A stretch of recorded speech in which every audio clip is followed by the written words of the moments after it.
feel like now whenever a veteran gets cut, the headlines is always going to be player cut, ...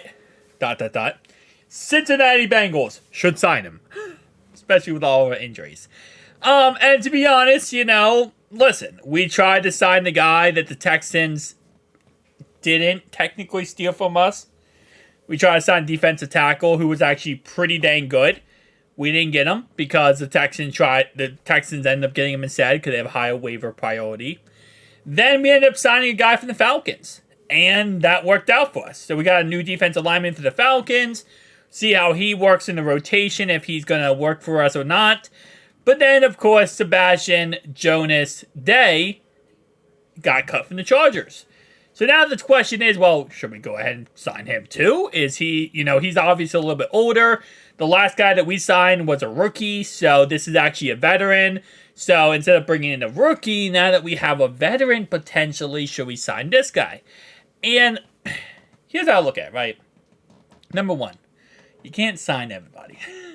You can't, right? At the end of the day, you can't sign everybody. And while the first guy we tried to get from the Titans squad, it would have been nice to have him. It really would have been. It is what it is, right? At the end of the day, we don't know if that guy is going to 100% work out for us, 100% be a superstar for us. It would have been nice to have him, but, sometimes it doesn't work out. We got someone that we think has potential, and he's a rookie. So we can mold him in any way we want to mold him into. He's 6'1", 310 pounds, 314 pounds, sorry.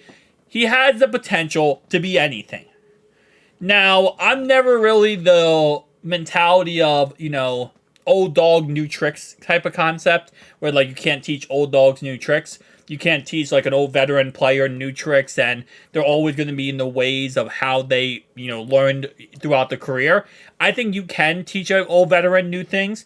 It's just that a rookie is usually they're younger, so they're more athletic than older veterans. I'm not saying older veterans can't throw it down, okay?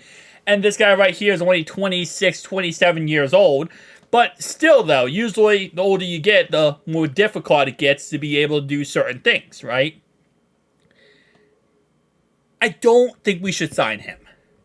And again, it's not because of the fact that, he's older. It's because of the fact that defensive linemen, the older they get, the better they are. Usually, a defensive lineman, especially D tackles and offensive linemen, they age like fine wine. The older they are, the better they are. And the reason why I said we shouldn't sign him is because we don't need him. I don't think we need him. Now, he is more of a pure D tackle than the guy we actually signed. We signed a defensive end. But at the same time, the guy we signed was a 314 pound, just like this guy, meaty guy in the middle that could just clog up a hole. Now, this guy's a little bit taller, which is nice. He also has more veteran experience. But just because you have more veteran experience doesn't really mean you're that much better. I think some people take veteran experience as in this guy is a way better guy than a rookie. A rookie just has pretty much endless potential, endless possibilities. We don't know what we have in the rookie guy that we signed. While this guy, we have kind of a, outline. Now, he did have an 81.7 defensive grade versus Dallas, and it's nice to see run defense 79.4.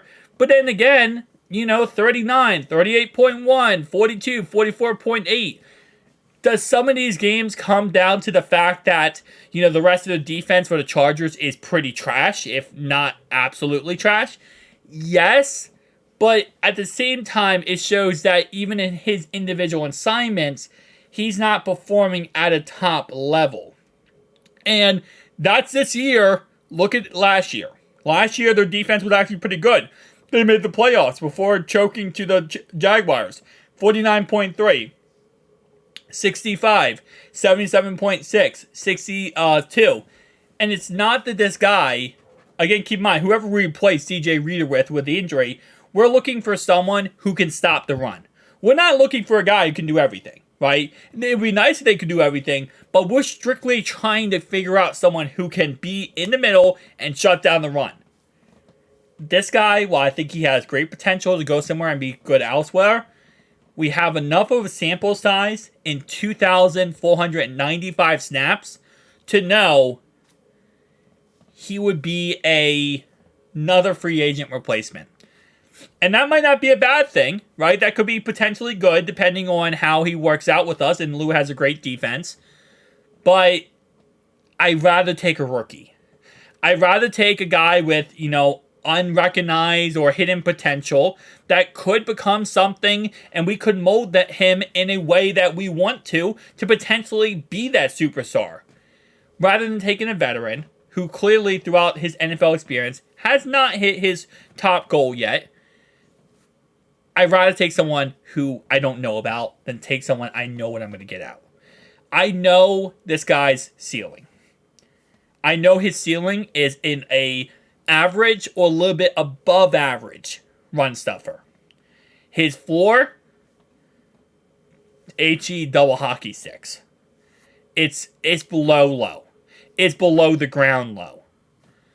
With our rookie we have that we just signed, the ceiling, the night sky, the stars, 1,000%.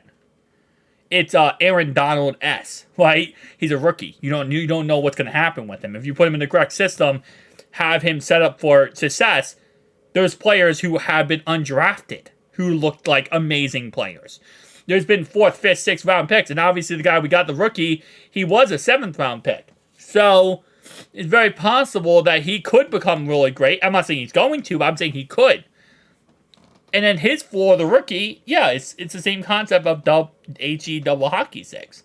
But what you're telling me here is I get one player who I have the potential to mold and be the sky's the limit, and this other veteran who is a little older, might deal with more injuries because you get older, this happens, and his ceiling isn't as high.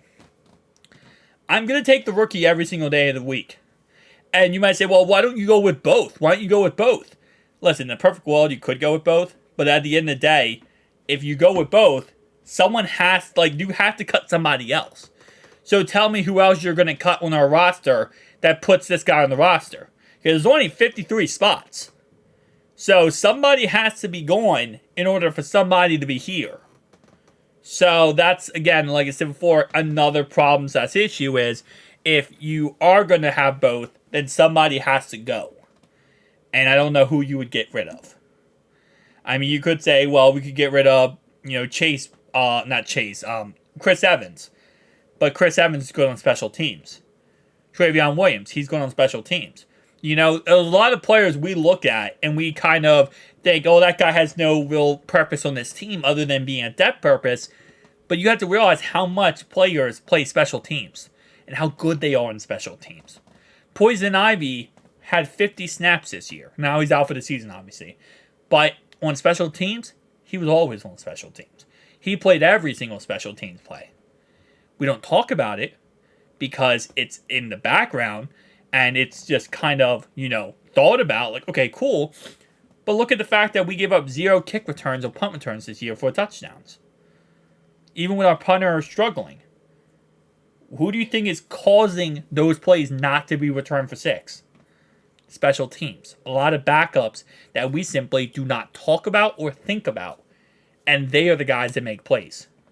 So when you say, like, hey, we should cut this guy, he's not helping us out, he's not benefiting us. He might be benefiting us way more than we realize. He's just not doing it on the offense or the defense. That's a huge fact to look at.